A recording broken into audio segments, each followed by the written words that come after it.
bear cub was surrounded by fire ants. What this baby did was shocking. Let us know where you're watching from. If you love my content, consider supporting it with a super thanks. Also, don't forget to like and subscribe. It'll help us to remain in touch with amazing people like you. In a quiet meadow bordered by a dense forest, a cozy cabin sat bathed in the warm glow of late afternoon sunlight.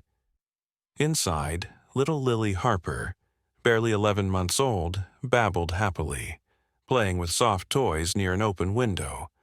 Her mother, Eleanor, hummed softly in the kitchen while preparing dinner, occasionally glancing at her daughter with a smile.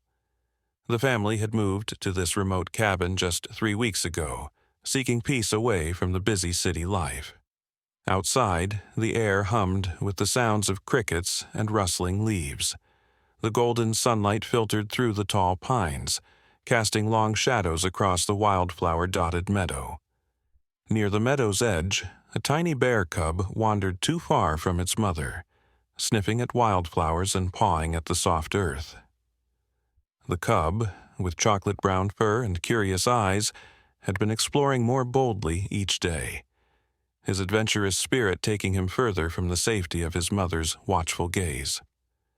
Eleanor had spotted the mother bear and her cub several times from a distance since moving in, always making sure to keep Lily safely inside when the bears appeared. Today, though, the mother bear was nowhere to be seen, as the curious cub ventured closer to the cabin than ever before. "Lily, sweetie, Mommy's going to check the laundry outside. Stay right there with your toys, okay?" Eleanor called out, not expecting a response from her babbling infant. She stepped out the back door, leaving the front door slightly ajar to hear if Lily cried. The cub continued exploring, unaware of the danger lurking beneath the tall grass.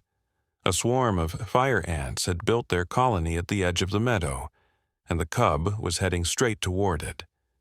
These weren't ordinary fire ants. They were an invasive species that had migrated north due to changing climate patterns, their bites more painful and toxic than the local varieties. Lily pulled herself up on the windowsill, her wide blue eyes catching sight of the bear cub. She squealed with delight, recognizing the shape similar to her favorite stuffed teddy.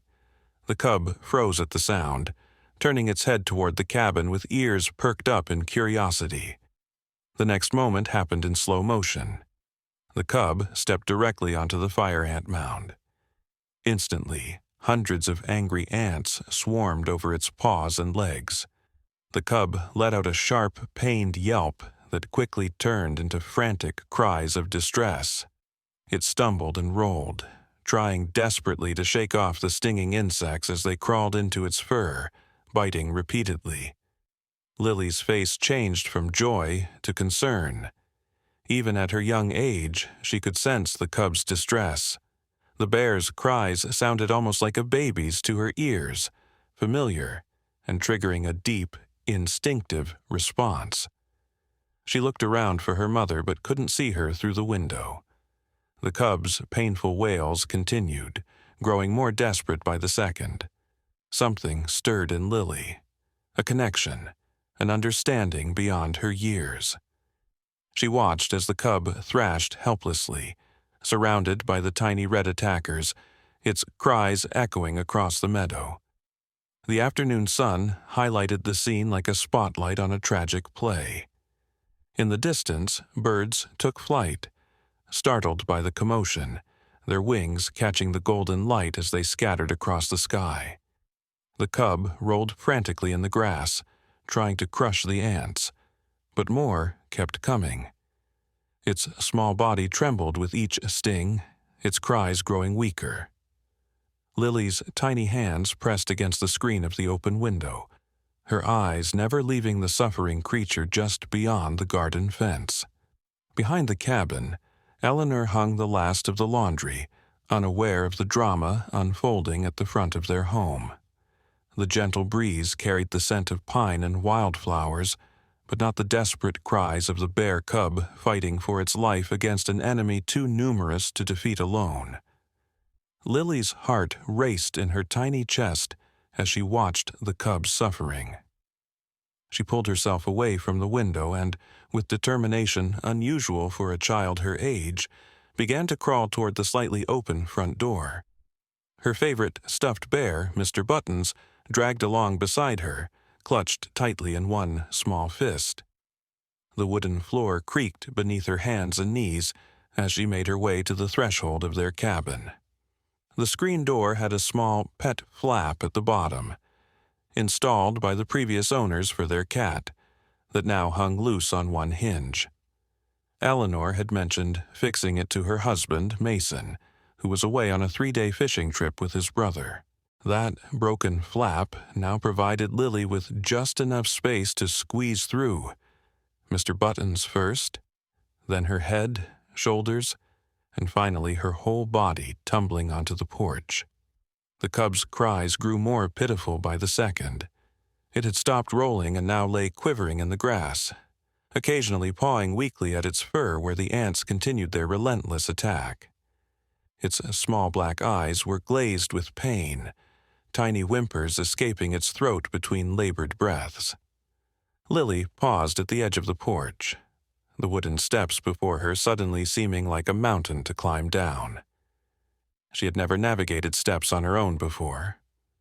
Behind her, the sound of Eleanor moving about in the laundry room meant her mother still hadn't realized she'd escaped.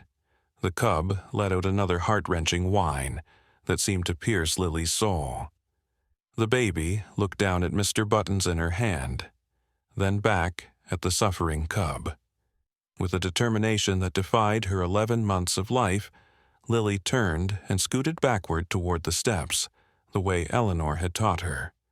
One step down, then another, her diaper cushioning each bump until she reached the ground. The cool grass tickled her bare feet as she stood unsteadily, holding onto the railing for support. Meanwhile, deeper in the forest, the mother bear had finally noticed her cub's absence. She lifted her head from the berry bush she'd been foraging, ears perked and nostrils flaring, as she caught the scent of her baby's distress on the wind. A low, worried growl rumbled in her throat as she dropped the berries and began lumbering through the underbrush, heading toward the meadow and the cabin beyond. Back at the cabin, Lily took her first wobbly steps across the yard toward the suffering cub. Each step was unsteady, her arms outstretched for balance, Mr. Buttons still clutched in one hand. She had only been walking independently for 2 weeks, and never this far, but something pushed her forward. An instinct, a connection to the pain she heard in the cub's cries. On the other side of the property, Eleanor finished hanging the clothes and wiped her brow. "All done, Lily. Mommy's coming back to make us dinner," she called out cheerfully, expecting to find her daughter still playing by the window. She had no idea that Lily had ventured outside. No idea that her baby was toddling toward a wild animal. No idea that the mother bear was now crashing through the forest in their direction. Lily was halfway across the yard when another player entered the scene. Oscar, the old golden retriever that belonged to their elderly neighbor, Mr. Jenkins. Oscar had slipped under the fence again, something he did regularly to explore the meadow. The dog paused, his nose twitching as he caught the scent of bear and the frenzied pheromones of the fire ants. He spotted Lily tottering across the yard and then saw the bear cub beyond her. Oscar's protective instincts kicked in immediately. He barked sharply and bounded toward Lily, placing himself between the baby and the bear cub. His barking grew more intense as he sensed the approaching mother bear, though she was still hidden among the trees. The loud barking finally alerted Eleanor. "Oscar!" she called, confused. Then, as realization dawned, panic seized her heart. "Lily? Lily!" She dropped the laundry basket and ran toward the front of the cabin, her mind racing with terrible possibilities. Lily, startled by Oscar's sudden appearance, lost her balance and fell backward onto the grass. Mr. Buttons flew from her grasp, landing just inches from the edge of the ant swarm. Oscar continued barking, creating a standoff between himself, the suffering cub, and the unseen mother bear whose sounds of approach grew louder by the second. The cub, seeing Oscar, tried to crawl away from both the dog and the ants, but its strength was failing. Dozens of angry red welts had formed on its paws and muzzle, some beginning to swell dangerously. If help didn't come soon, the cub's airways might swell shut from the toxic ant venom. Eleanor rounded the corner of the cabin and froze in horror at the scene before her baby sitting on the grass, Oscar barking frantically at a bear cub, and the unmistakable sound of a large animal approaching from the forest edge. "Oh my God," she whispered, her maternal instincts screaming at her to grab Lily and run inside, but her feet momentarily frozen in shock. What happened next would later be described as either a miracle or madness. As Eleanor finally sprang into action, rushing toward her daughter, Lily did something completely unexpected. Instead of crying or reaching for her mother, she crawled forward, past the barking Oscar, right toward the suffering bear cub. "Lily, no!" Eleanor screamed, running faster than she ever had in her life. But before she could reach her, Lily had grabbed Mr. Buttons from the grass and, with innocent determination, began swatting at the ants crawling over the cub's fur with her stuffed bear. The soft toy collected dozens of the angry insects with each gentle pat, effectively brushing them away from the suffering animal. The cub, too weak to be afraid, lay still as the small human approached. Its pain-glazed eyes watched in confusion as the stuffed bear in Lily's hand swept away more and more of the stinging creatures tormenting it. At that precise moment, the mother bear burst through the tree line, her massive form emerging from the shadows with frightening speed. She saw her cub, the human baby beside it, and the dog, all potential threats in her frantic maternal mind. A deep, terrifying roar erupted from her throat as she charged forward. Eleanor was still several yards away, Oscar was barking himself hoarse, and Lily, oblivious to the danger, continued gently patting the cub with Mr. Buttons, removing more ants with each sweep of the stuffed toy. The baby looked up at the charging mother bear without fear, only curiosity, still holding her stuffed bear protectively over the suffering cub. Time seemed to stand still as the mother bear closed the distance. Eleanor's scream caught in her throat as she lunged for her daughter, knowing she wouldn't reach her in time. Oscar positioned himself between the charging bear and the children, his barking now a deep, determined growl. Then, just 10 feet from impact, the mother bear skidded to a halt, sending dirt and grass flying. Her fierce eyes locked first on her suffering cub, then on the small human beside it, then on the stuffed toy that was somehow removing the stinging insects from her baby's fur. For one breathless moment, the tableau held. Mother bear standing tall and heaving with rage and concern. Eleanor frozen mid-stride with terror. Oscar growling defensively. And Lily, still completely calm, brushing ants from the whimpering cub with her beloved Mr. Buttons. The mother bear took one step closer, sniffing the air cautiously. She could smell her cub's pain, the toxic ants, the dog's fear, the human mother's terror, but from the human baby she detected only kindness. There was no fear scent, no aggression, only gentle determination to help. In that strange, suspended moment, something ancient and wordless passed between the two mothers, human and bear, a recognition of the protective drive that transcended species. The mother bear lowered her head slightly, her eyes never leaving Lily, who continued her methodical patting of the cub with Mr. Buttons, unaware of how close she had come to disaster. Eleanor finally reached Lily and scooped her up in trembling arms, backing away slowly while facing the enormous bear. She clutched her daughter tightly to her chest, tears streaming down her face, her heart thundering so loudly she was sure the bear could hear it. But the mother bear didn't charge. Instead, she approached her cub cautiously, nudging it with her snout and licking at the angry welts on its paws. The cub responded weakly, attempting to stand but falling back down, still too affected by the ant venom to move properly. "Back away slowly," came a calm, quiet voice from behind Eleanor. She nearly jumped out of her skin but didn't turn around, keeping her eyes fixed on the bears. "Don't make any sudden movements," the voice continued. "Just keep backing up toward the cabin." Eleanor recognized the voice now. Mr. Jenkins, Oscar's owner, a retired wildlife ranger who lived in the small cabin about half a mile down the road.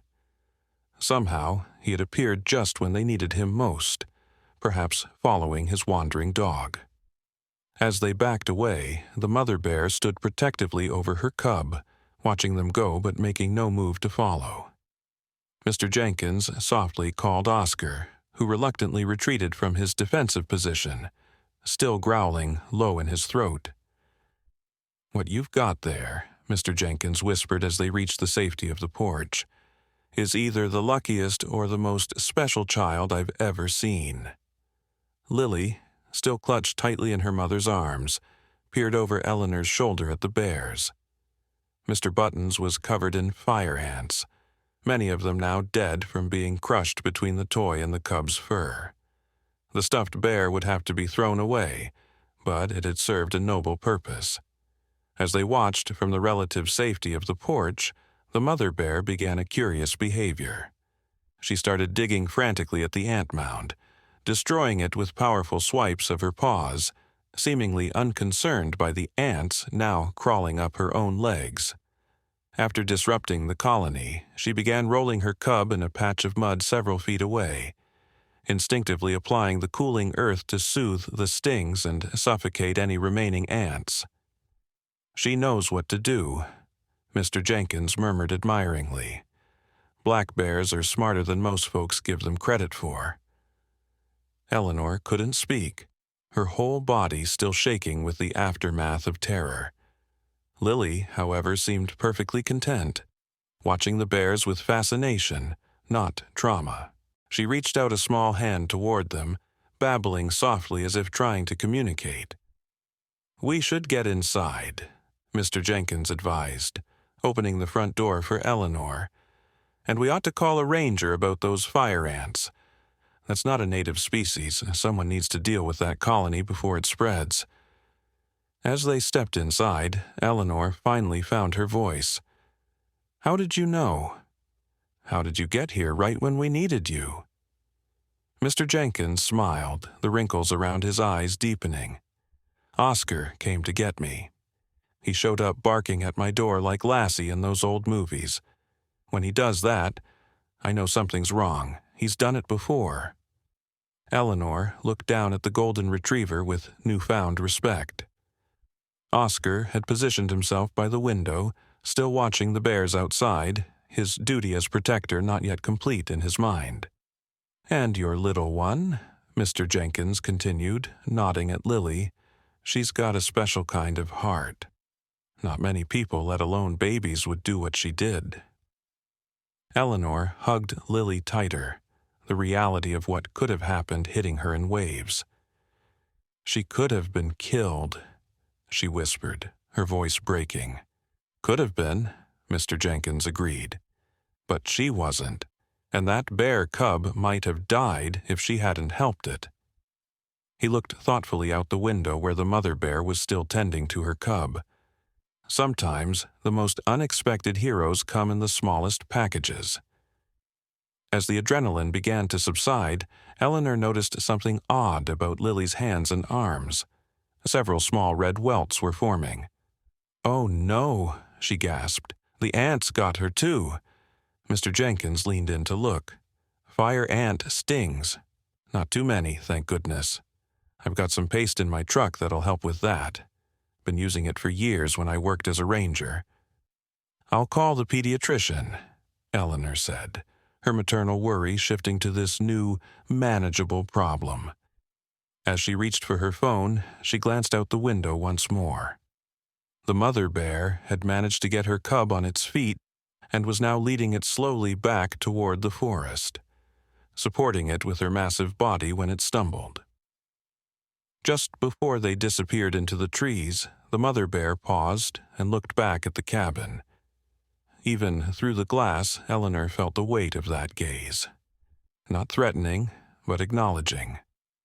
A connection had been formed, unexpected and profound. Lily waved her small hand at the departing bears, untroubled by the stings that were beginning to itch on her arms. "Bah," she said clearly, her first recognizable word. Eleanor and Mr. Jenkins exchanged glances. "Did she just say, 'Bear'?" Mr. Jenkins nodded, his weathered face breaking into a smile. "Her first word is bear. Fitting, I'd say." As Mr. Jenkins went to retrieve the anti-sting paste from his truck, Eleanor sank into a chair, Lily secure in her lap. The events of the past 15 minutes replayed in her mind. How quickly an ordinary afternoon had transformed into a life-or-death situation. How close she had come to losing everything. How mysteriously her daughter had connected with a wild creature in pain. She looked down at Lily, who was now calmly playing with a lock of Eleanor's hair, apparently untraumatized by the ordeal. "You little miracle," she whispered, kissing her daughter's forehead. "Don't you ever scare Mommy like that again." Outside, the evening light was fading, casting long shadows across the meadow where moments ago a drama of life, death, and unexpected compassion had played out. The fire ant mound, partially destroyed by the mother bear, still seethed with activity. And somewhere in the gathering darkness of the forest, a mother bear treated her cub's wounds with the ancient wisdom of her kind. Neither mother, bear, nor human could know that this encounter was just the beginning, that the connection formed this day would lead to events even more extraordinary in the days to come. For now, they simply did what mothers have done since time immemorial. They protected their young and faced the dangers of an unpredictable world with courage and ferocity. 2 days passed since the incident with the bears. The welts on Lily's arms had faded to pink spots thanks to Mr. Jenkins' homemade remedy. A mixture of baking soda, aloe vera, and a few herbs he wouldn't name that he claimed had been passed down from his Cherokee grandmother. Eleanor had called Mason home early from his fishing trip, the terror of the experience still making her hands shake when she thought about how differently it could have ended. Mason sat at the kitchen table, his coffee untouched as Eleanor recounted the story for the 3rd time since his return late last night. His face had drained of color at the mental image of his baby girl just feet away from a mother bear. "We should move back to the city," he said flatly, running his hands through his dark hair. "This was a mistake. It's not safe here." Eleanor looked out the window at the meadow, now peaceful in the morning light. A pair of deer grazed at the edge of the forest, their tails flicking occasionally at flies. Mr. Jenkins says the rangers came yesterday and dealt with the fire ant colony. They're an invasive species from further south. Climate change is driving them northward. "I don't care about the ants, Ellie," Mason's voice cracked with emotion. "Our daughter nearly died."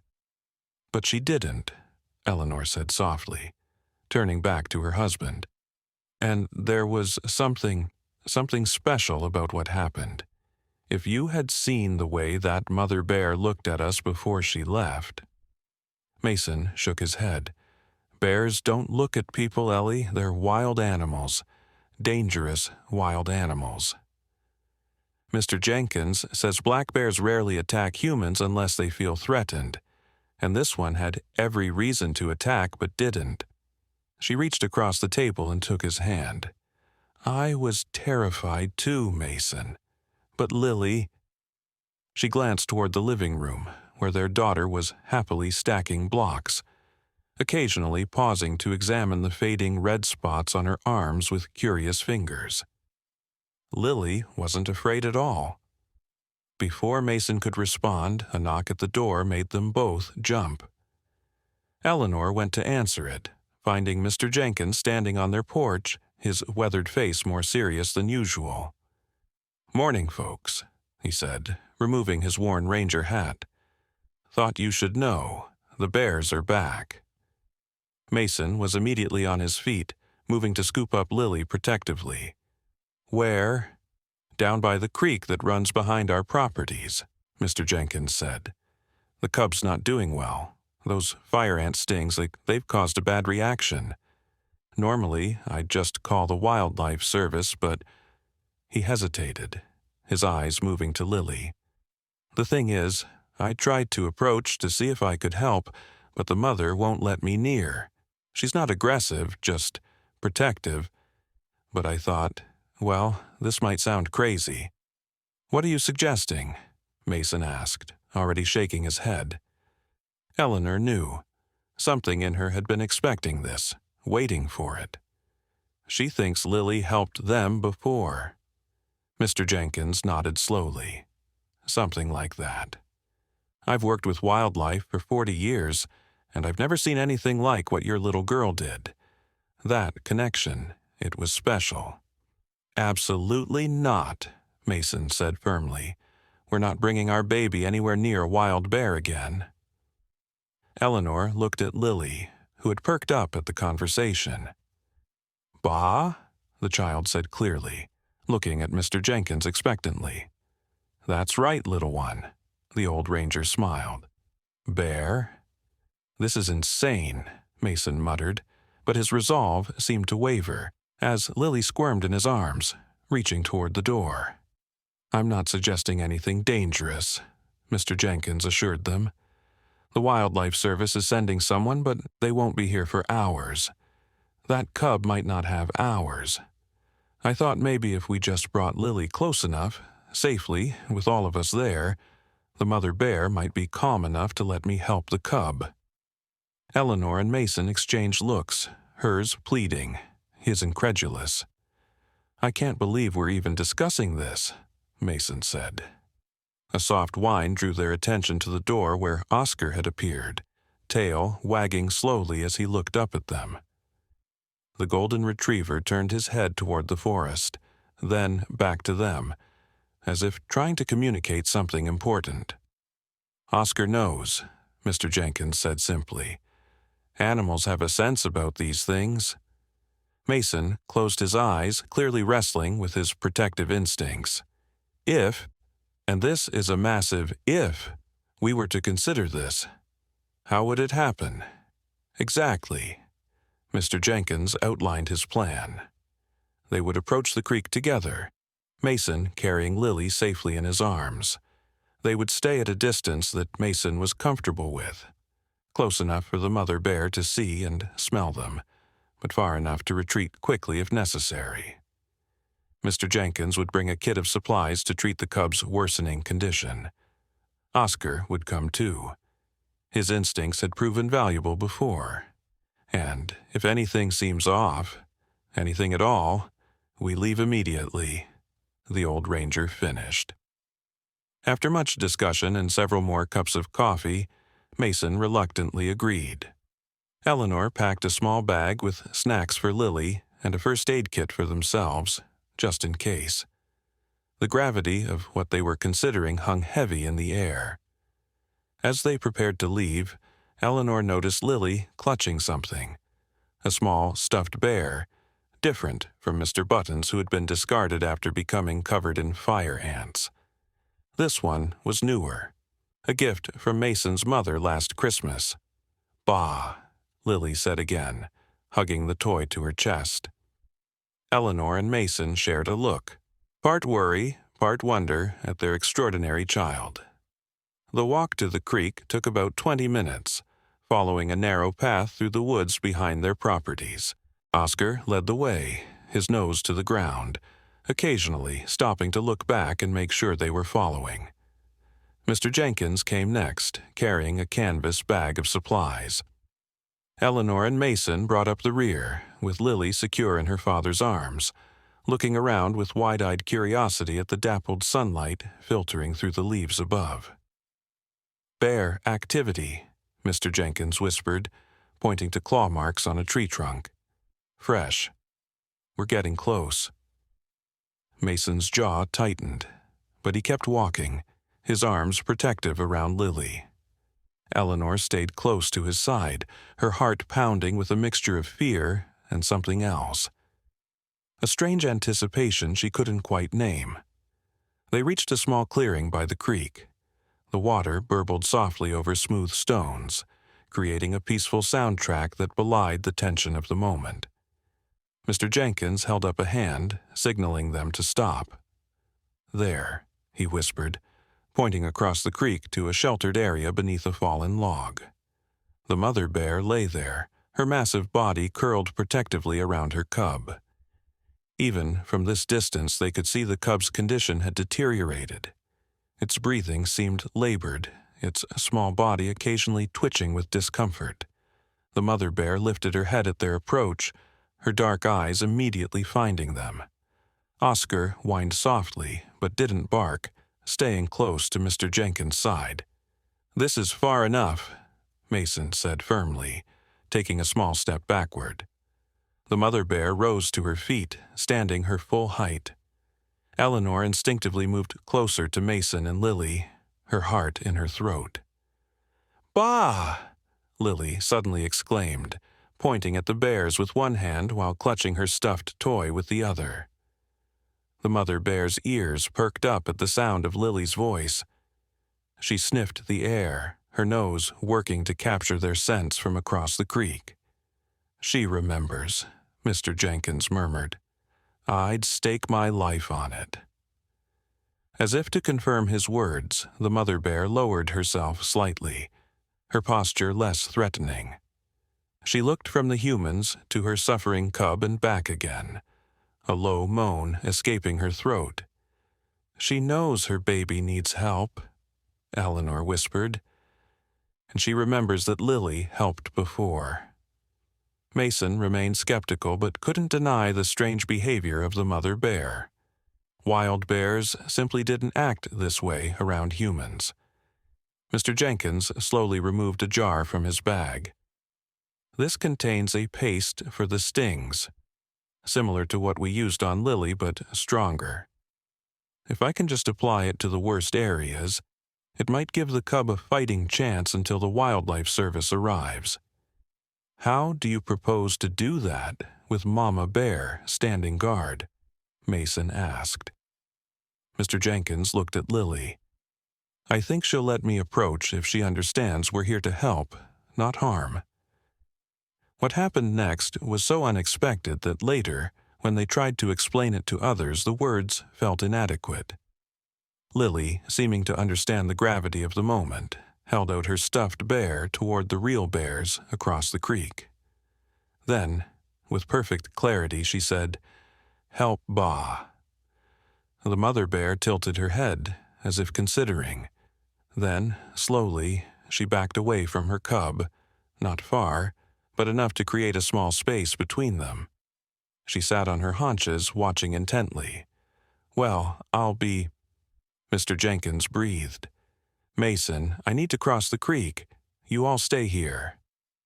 "I'm coming with you," Eleanor said suddenly, surprising even herself. "Ellie, no," Mason protested, grabbing her arm. "I'll be right with Mr. Jenkins. We'll be faster together, and you need to stay here with Lily." Her eyes pleaded with him to understand.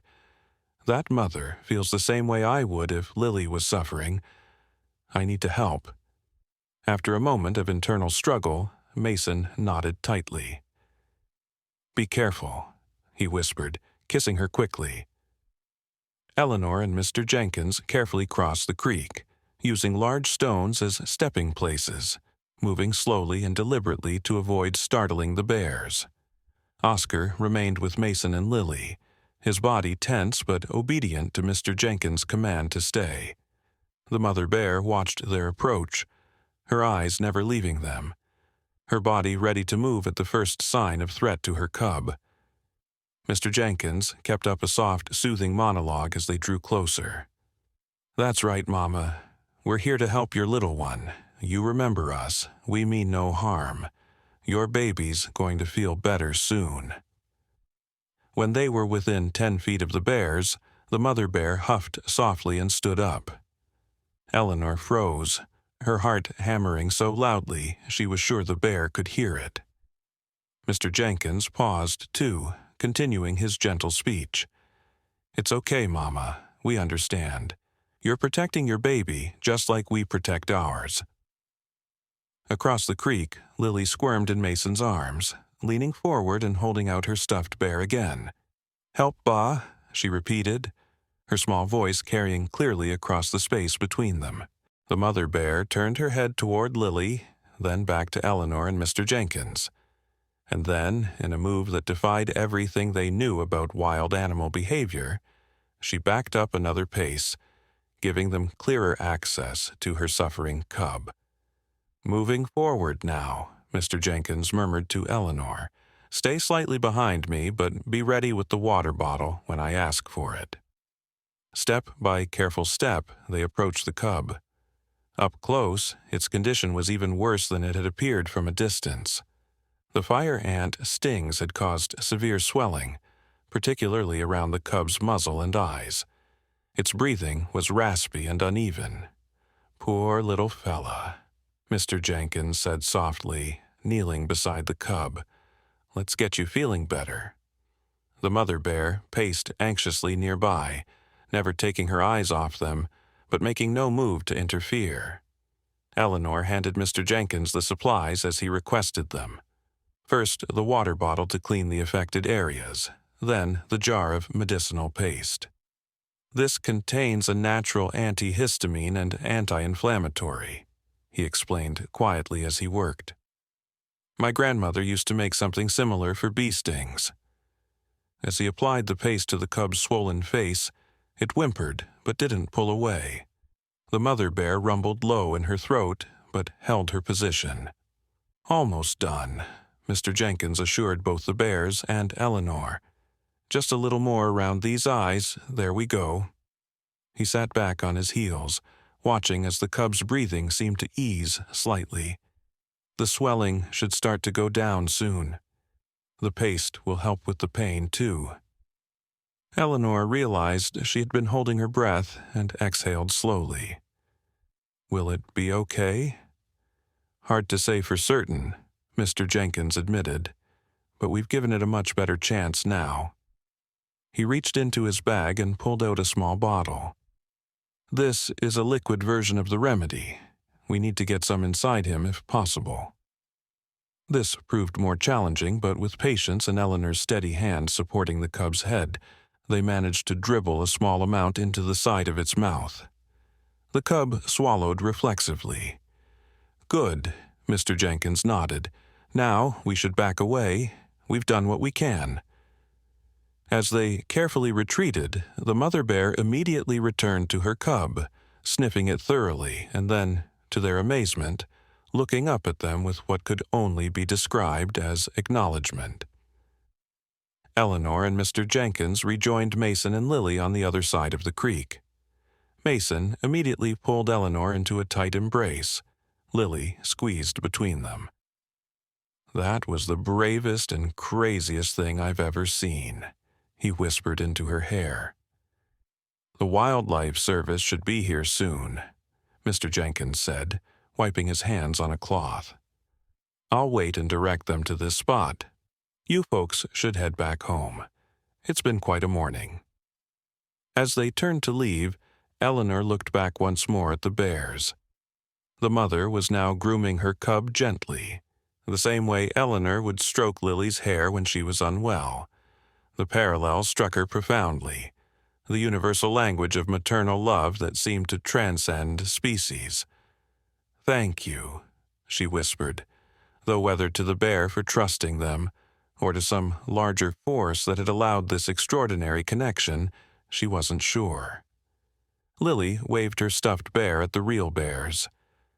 "Bye, Ba," she called softly, and just for a moment, Eleanor could have sworn the mother bear nodded in response. The news of the Harpers' unusual bear encounter spread quickly through the small mountain community.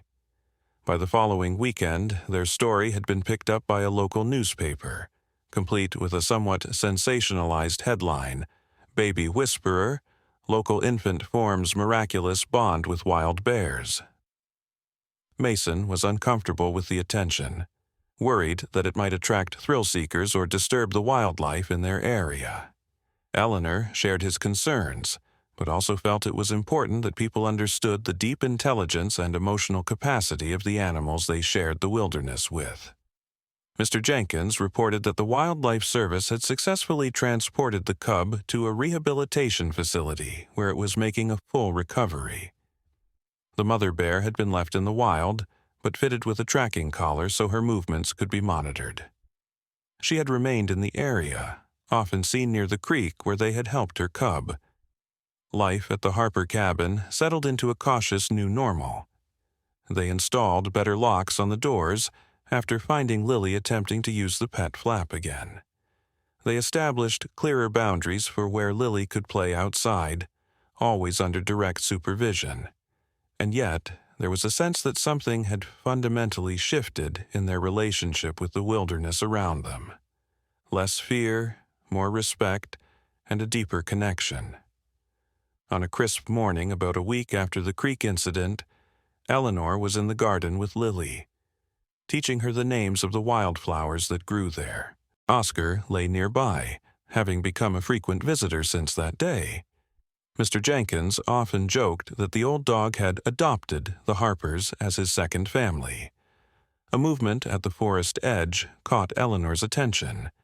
She instinctively pulled Lily closer, her body tensing. But it wasn't a bear that emerged from the trees. It was a woman dressed in khaki pants and a dark green shirt with a patch on the sleeve. "Hello there," the woman called, raising a hand in greeting. "Sorry to intrude. I'm Dr. Samira Patel from the Wildlife Research Institute. May I speak with you for a moment?" Eleanor hesitated, then nodded, keeping Lily close as the woman approached. Oscar raised his head but seemed unconcerned by the newcomer.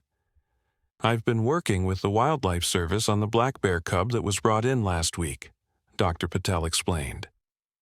"Mr. Jenkins told me about what happened here, and I have to say it's one of the most remarkable human-wildlife interactions I've documented in my career."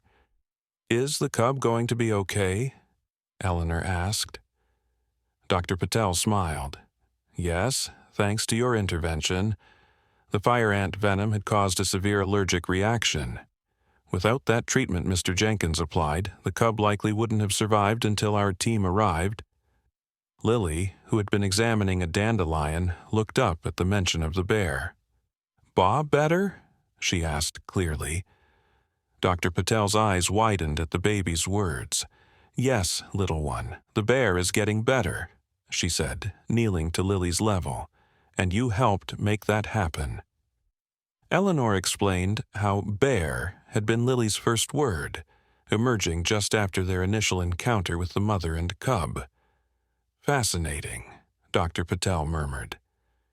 "There's actually something I'd like to discuss with you and your husband if possible. Is he home?"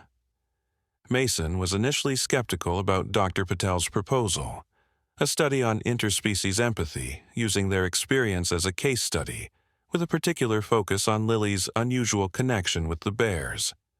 But as Dr. Patel explained the importance of understanding such connections for both conservation efforts and human-wildlife coexistence, his resistance began to wane.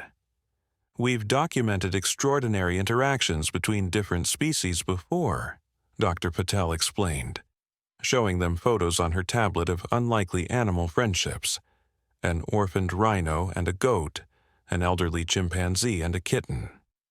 But a human infant and wild bears, that's unprecedented in scientific literature. "She's not a research subject," Mason said firmly. "She's our daughter." "Of course," Dr. Patel agreed. "Participation would be completely on your terms. We'd simply observe any natural interactions, document them, and perhaps conduct some very gentle experiments, like showing Lily pictures of different animals and tracking her responses." Eleanor, who had been quiet during most of the conversation, finally spoke. What about the mother bear? Will she be released back into the wild once her cub recovers? That's actually part of what makes this opportunity so unique, Dr. Patel said. We've been monitoring her movements, and she hasn't left this area. Most mother bears would relocate after such a close encounter with humans, but she stayed. It's as if... She hesitated. As if what? Mason prompted. As if she's waiting for her cub to return, and possibly waiting to see your family again. Dr. Patel looked slightly embarrassed, as if she was stepping beyond strict scientific observations into something more intuitive. I know how that sounds. Eleanor didn't think it sounded strange at all. Something had passed between them and that bear. Something profound and inexplicable yet undeniably real. What if we say yes? She asked. What would happen next? Dr. Patel outlined a potential study plan, initially just observation of their normal routines, then gradually, if all parties seemed comfortable, controlled observation of any potential bear encounters that might naturally occur as the cub was prepared for release back into the wild. The rehabilitation facility isn't far from here, she explained. When the cub is ready, probably in a few weeks, we'd normally release it in a different area to avoid human habituation. But in this case, given the mother's continued presence and the unusual circumstances, we're considering a monitored release nearby. Mason rubbed his temples, clearly wrestling with the decision. Can we think about it? Of course, Dr. Patel said, standing to leave. Take all the time you need. Here's my card. Call me when you've decided, or if you have any questions. After she left, Eleanor and Mason sat in silence for a long moment, watching Lily play with her blocks on the living room floor. Occasionally, she would hold up her stuffed bear, babbling to it in her limited vocabulary where "ba" featured prominently. "What are you thinking?" Eleanor finally asked. Mason sighed. That our quiet life in the mountains just got a lot more complicated. He ran a hand through his hair. But also that maybe we're part of something important here, something bigger than us. Eleanor nodded, understanding exactly what he meant. The image of the mother bear trusting them with her suffering cub had etched itself into her mind. A moment of cross-species communication that defied explanation, yet felt profoundly significant. "Bah," Lily said suddenly, toddling over to the window and pointing outside. "Bah, come." Eleanor and Mason exchanged glances, then moved quickly to the window. There, at the edge of the meadow, just visible in the fading evening light, stood the mother bear. She wasn't approaching the cabin, just standing, watching, her massive form silhouetted against the darkening forest. "She's been coming every evening," Eleanor whispered, realizing she hadn't mentioned this to Mason before, just watching from a distance. "Every evening?" Mason asked, his voice a mixture of concern and wonder. Eleanor nodded. "Since the day at the creek. She never comes closer, just watches for a while, then leaves." Lily pressed her small hand against the window glass, her eyes fixed on the bear. "Bah, wait," she said with surprising clarity. "Waiting for her cub," Mason murmured. "Maybe," Eleanor said softly. "Or maybe waiting to see if we can be trusted, if this strange connection between our babies is real or just a fluke." As they watched, the bear turned and melted back into the forest, her dark form disappearing among the shadows. The three Harpers remained at the window for a long moment afterward, the glass reflecting their faces against the gathering darkness outside. A family standing on the threshold of something unknown and remarkable. Mason's arm encircled Eleanor's waist, pulling her close. "I think," he said slowly, "that we should call Dr. Patel tomorrow." Eleanor leaned her head against his shoulder, relief flowing through her. She hadn't realized until that moment how much she wanted to understand this connection, to see where it might lead. "Bah," Lily repeated softly, still staring at the spot where the bear had stood. Then she yawned widely, the excitement of the day catching up with her. As Eleanor prepared Lily for bed that night, bathing her and slipping her into soft pajamas decorated with woodland creatures, she found herself wondering what dreams visited her extraordinary daughter. Did she dream of bears, of meadows and forests, or simply of the comfort and security of her parents' love? Later, after Lily was asleep, Eleanor and Mason sat on their porch, watching the stars emerge in the clear mountain sky. The forest sounds created a living backdrop to their quiet conversation. The hoot of an owl, the rustle of nocturnal creatures, the whisper of wind through pine needles. "What if this changes her?" Mason asked suddenly. "What if this connection makes her different somehow?" Eleanor considered the question. "I think maybe she already was different, Mason.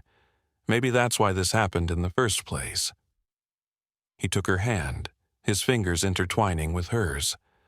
"I always wanted her to have a special childhood, but I was thinking more along the lines of good schools and summer camps, not communicating with wild bears." Eleanor laughed softly. Life has its own plans sometimes.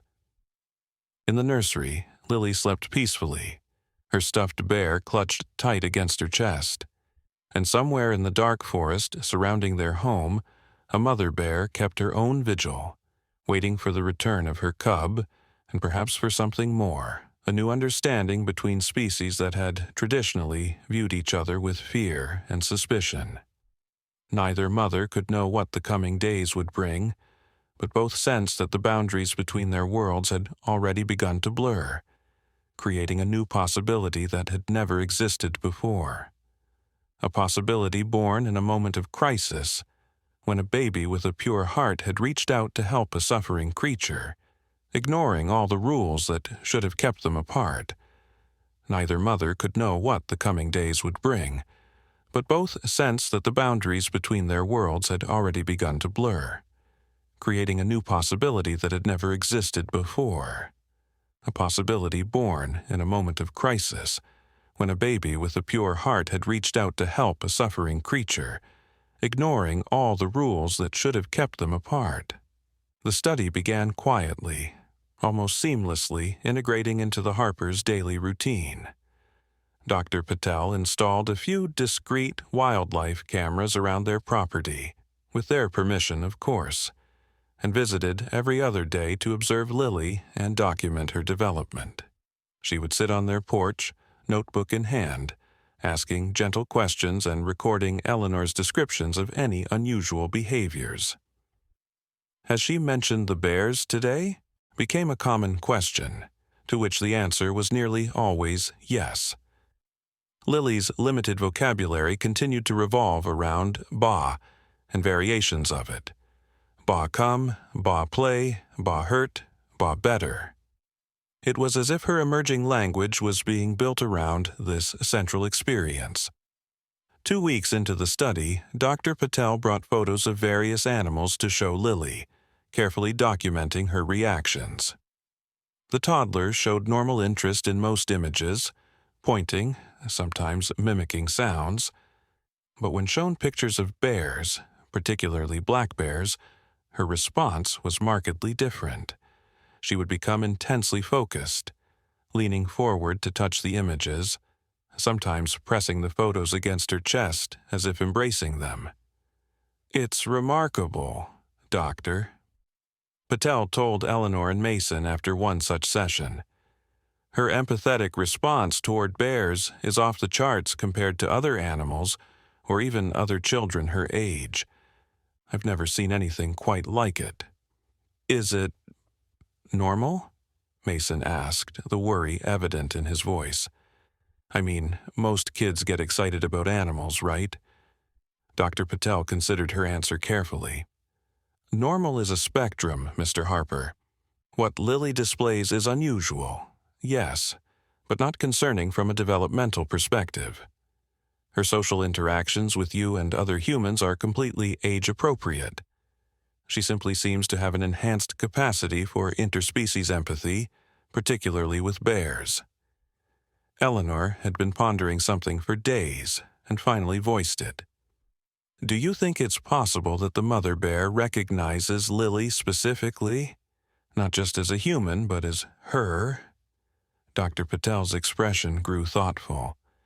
Bears have excellent scent recognition. They can identify individual humans by smell, certainly. Visual recognition is harder to prove, but there are documented cases of bears remembering specific humans across multiple encounters. She tapped her pen against her notebook. The fact that this particular bear continues to visit your property at dusk but maintains her distance, it suggests a level of recognition and, perhaps more interestingly, restraint. That evening, after Dr. Patel had left, the Harpers received an unexpected call from the Wildlife Rehabilitation Center.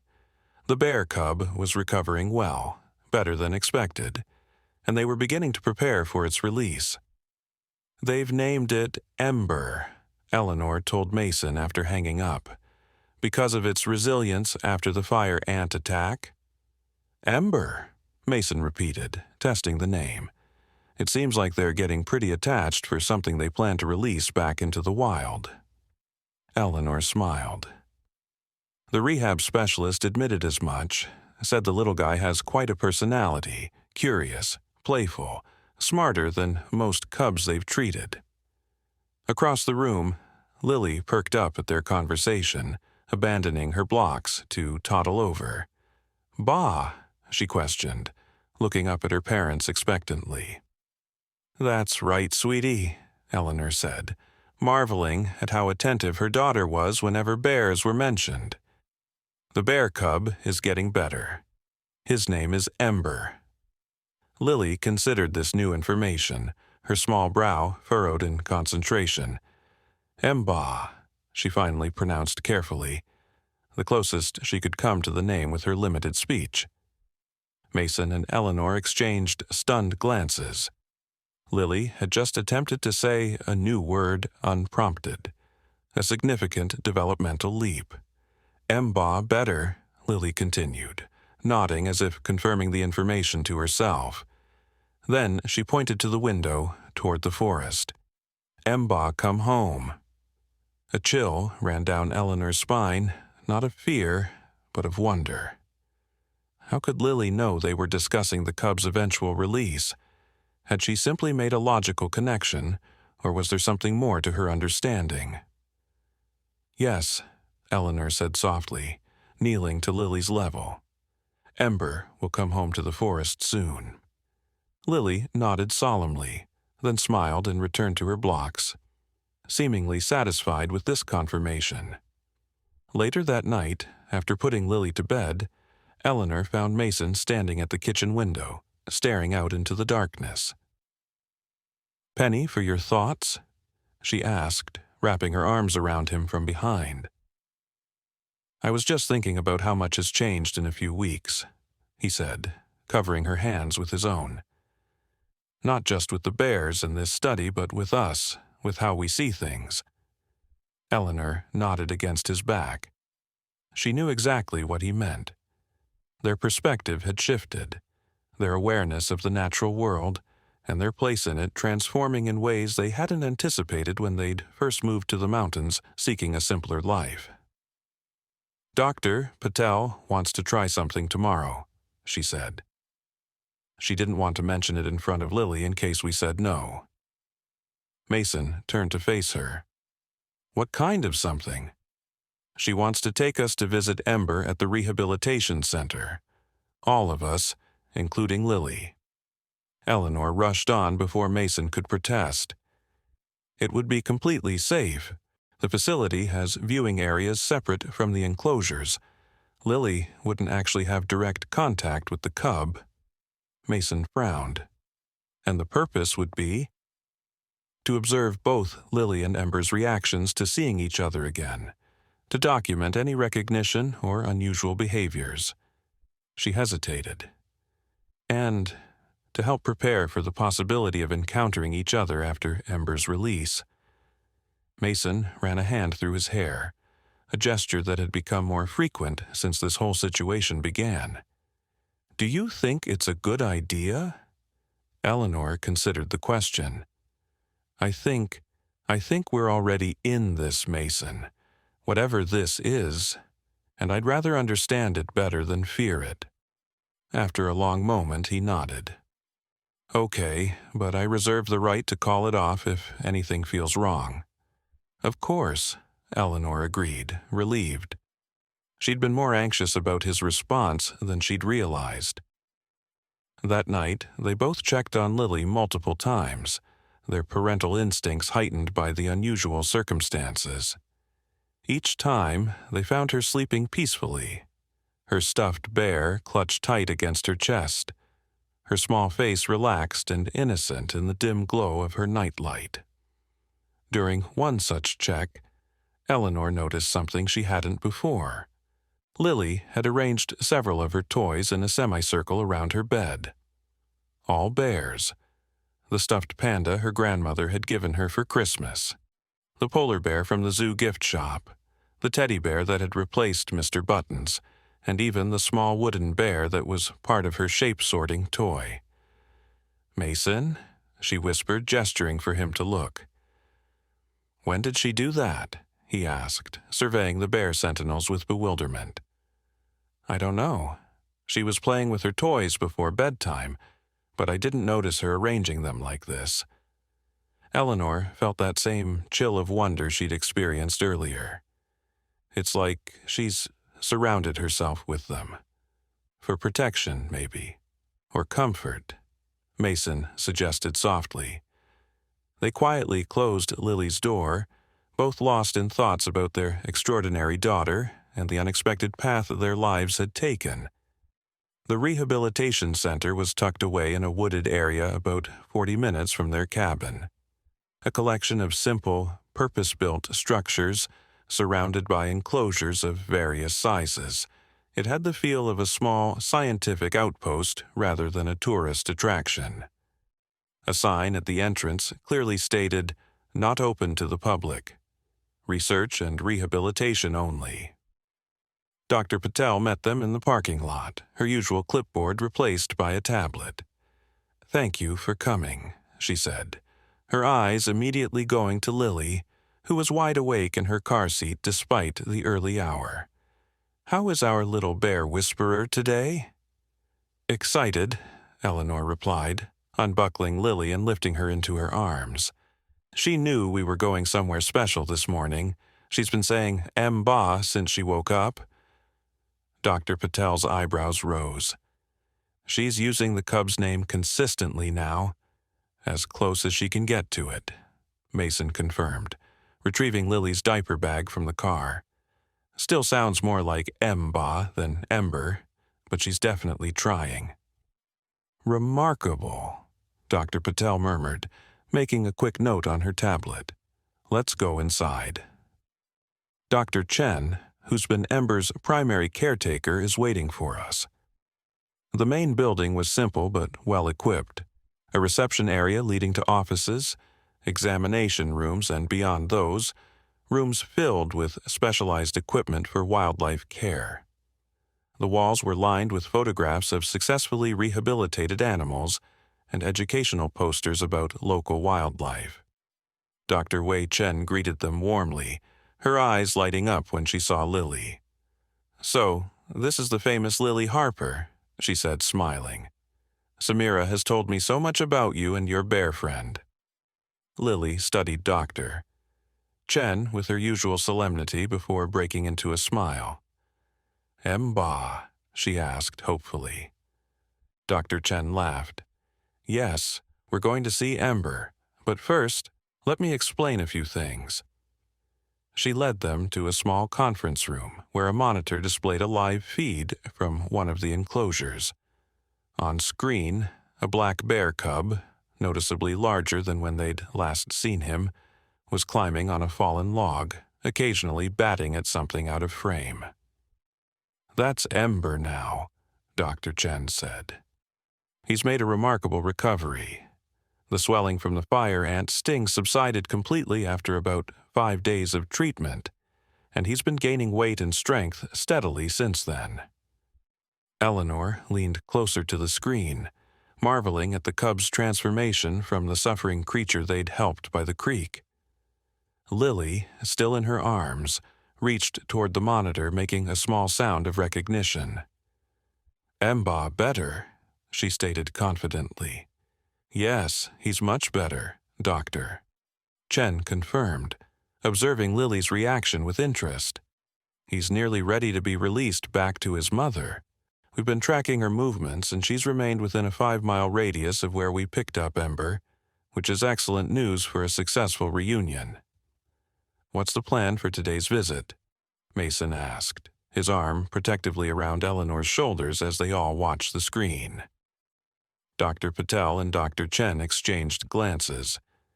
"We'd like to first observe Lily's reactions to seeing Ember via the monitor," Dr. Patel explained. "Then, if everyone feels comfortable, we have a special viewing room with a large one-way glass window overlooking Ember's exercise enclosure. We thought perhaps Lily could see him directly, though he wouldn't be able to see her." "And the purpose?"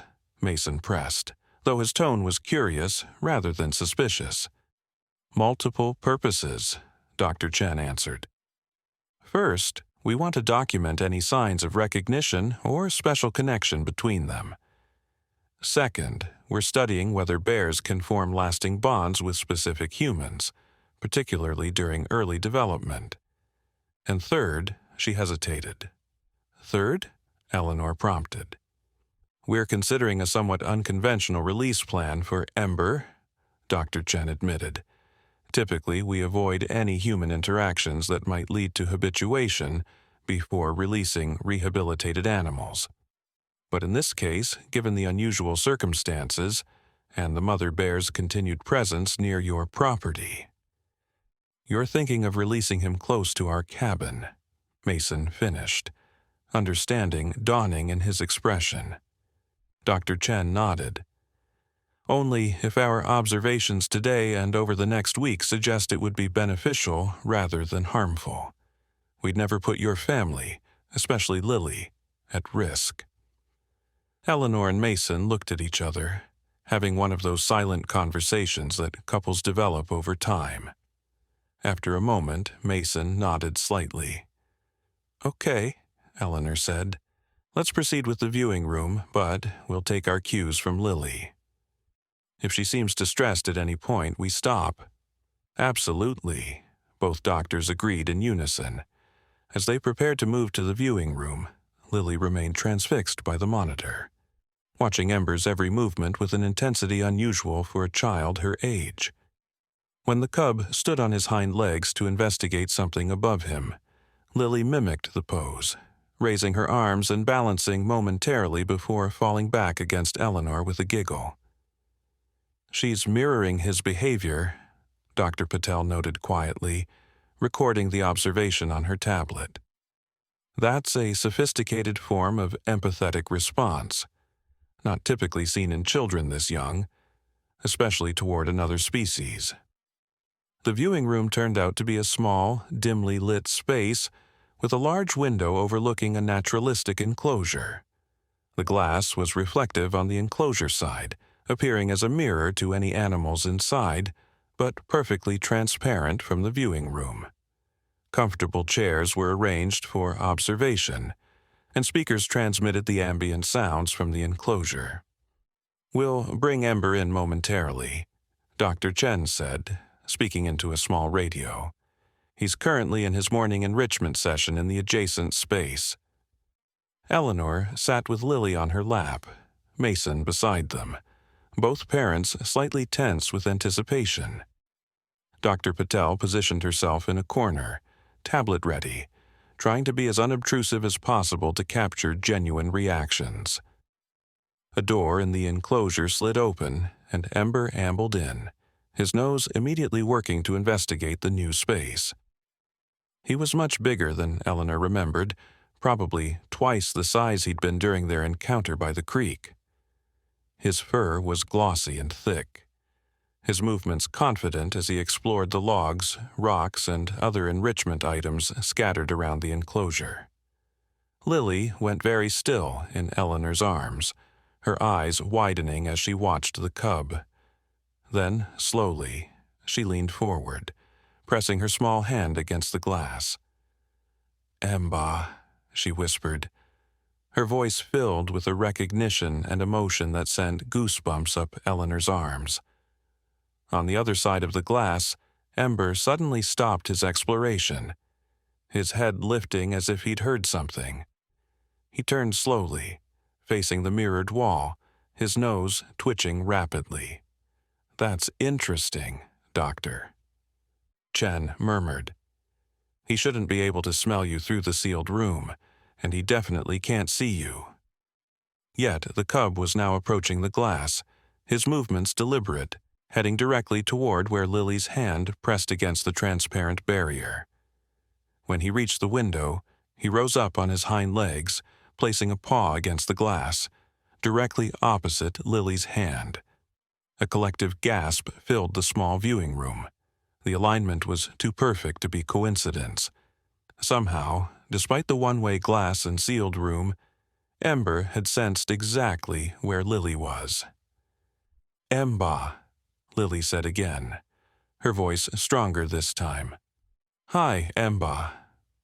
The cub tilted his head, as if listening, then made a soft chuffing sound. Not quite a growl, more like a greeting. He remained standing with his paw against the glass, staring seemingly right into Lily's eyes, though, logically, he should only have been seeing his own reflection. "This is unprecedented," Dr. Chen whispered, her scientific detachment momentarily shaken. Dr. Patel was frantically taking notes, occasionally lifting her phone to record short video clips of the interaction. "The spatial alignment alone defies probability," she said. "And that vocalization, that's a social communication sound typically reserved for mother-cub interactions."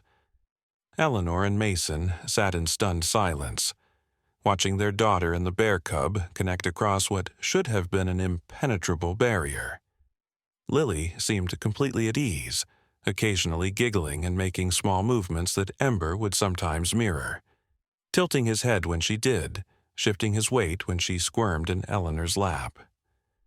"Bah sad," Lily said suddenly, her expression changing to concern. "What's that, sweetie?" Eleanor asked, startled by the shift.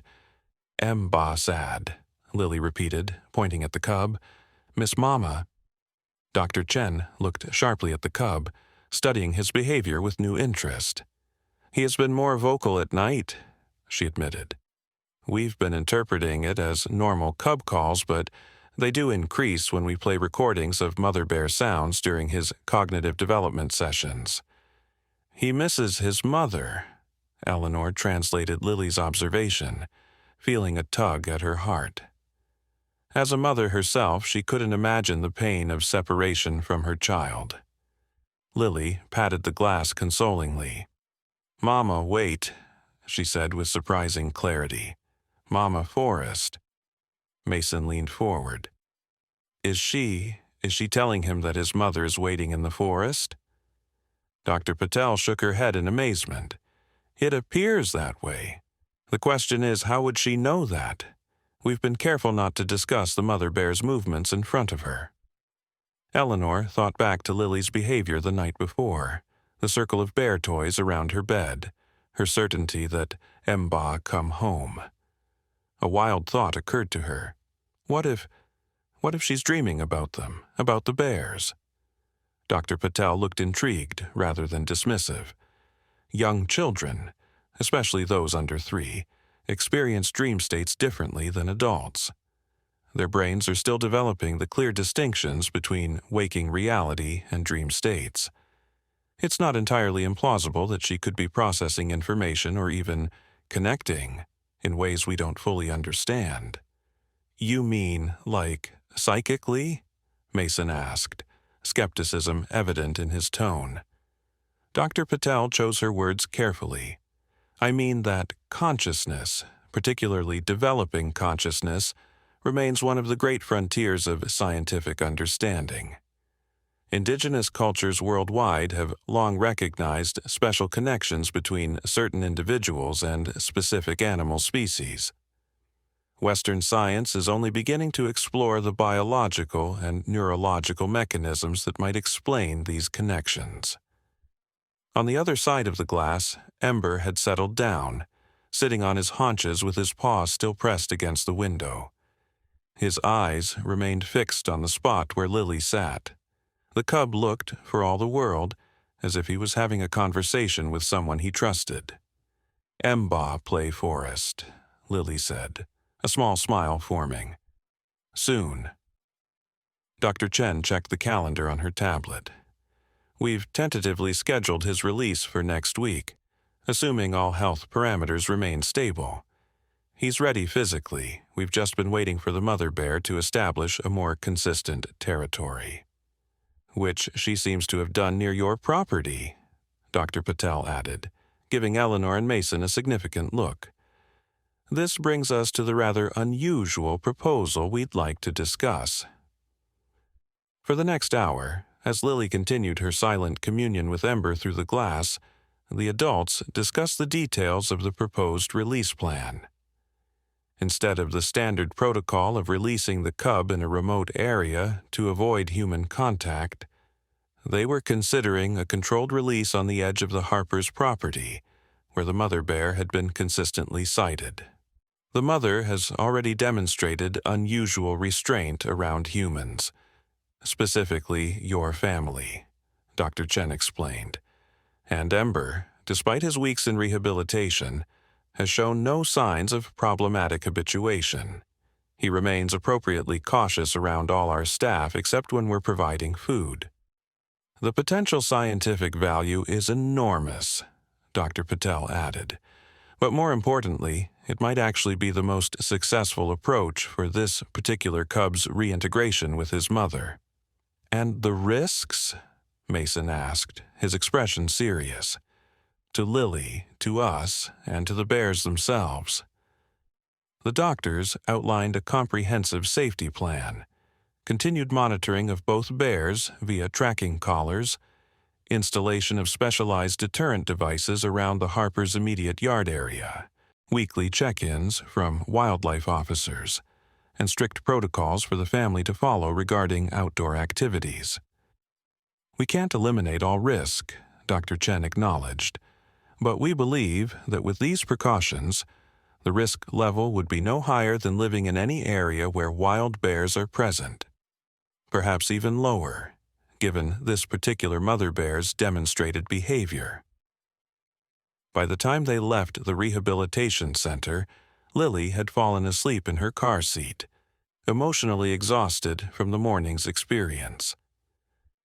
Eleanor sat beside her in the back, gently stroking her daughter's hair as Mason drove home in thoughtful silence. "We don't have to decide today," Eleanor said quietly, seeing the tension in the set of her husband's shoulders. Mason met her eyes briefly in the rearview mirror. "I know, but I think I already have." He took a deep breath. "When I saw them together, Lily and that cub, I realized something. We've been given a window into something rare and beautiful, something most people never get to experience." His hands tightened on the steering wheel. "I'm still scared, Ellie, terrified if I'm honest, but I also feel privileged." Tears welled in Eleanor's eyes as she reached forward to squeeze his shoulder. They were on an unexpected journey together, venturing into territory where few humans had gone before. Not just physically into the world of wild bears, but emotionally into a space where the boundaries between species blurred and new kinds of understanding became possible. In her car seat, Lily stirred slightly, murmuring in her sleep, "Emba, come. Play forest, soon."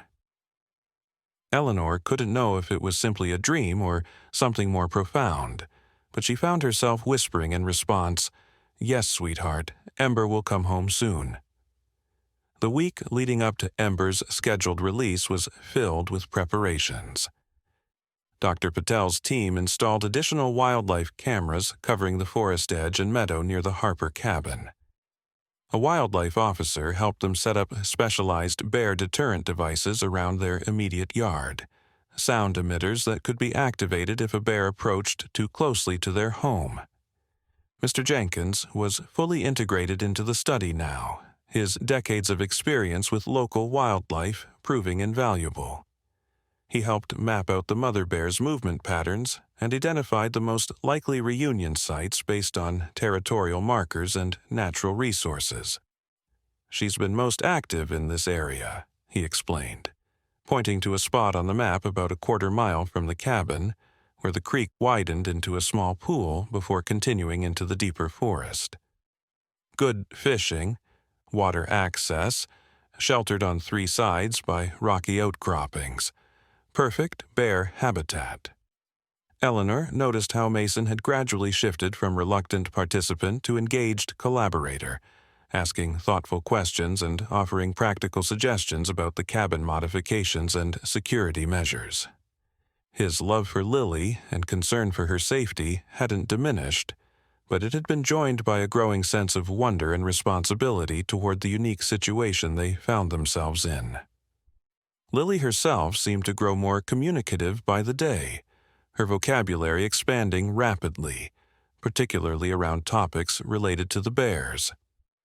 Dr. Patel documented this accelerated language development with fascination, noting that while it wasn't unprecedented for a traumatic or emotionally significant event to trigger a developmental leap in children, the specificity and persistence of Lily's progress was remarkable. Ba and Mba had been joined by forest, play, wait, and most recently, together, all consistently used in the context of talking about the bears. She had also begun incorporating these words into simple but clear sentences. "Mba, come forest soon," or "Mama Ba, wait forest," or "Lily see Mba together." The night before the scheduled release, Eleanor found it difficult to sleep. She stood by Lily's crib, watching her daughter's peaceful slumber, wondering what dreams visited her, and whether somehow those dreams connected her to the bears that had become so central to their lives. Mason came up behind her, wrapping his arms around her waist and resting his chin on her shoulder. "She'll be okay," he whispered, as if reading Eleanor's thoughts. "We all will." Eleanor leaned back against him, drawing strength from his solid presence. "When we moved here, I thought we were giving her a simpler life. Fresh air, nature, quiet. Instead, we've given her this." She gestured vaguely, encompassing not just their home, but everything that had happened over the past weeks. "A connection," Mason supplied, "a different way of seeing the world. Is it fair to her to let her be part of something so unprecedented?" The question had been nagging at Eleanor, growing stronger as the release date approached. Mason was quiet for a long moment, considering.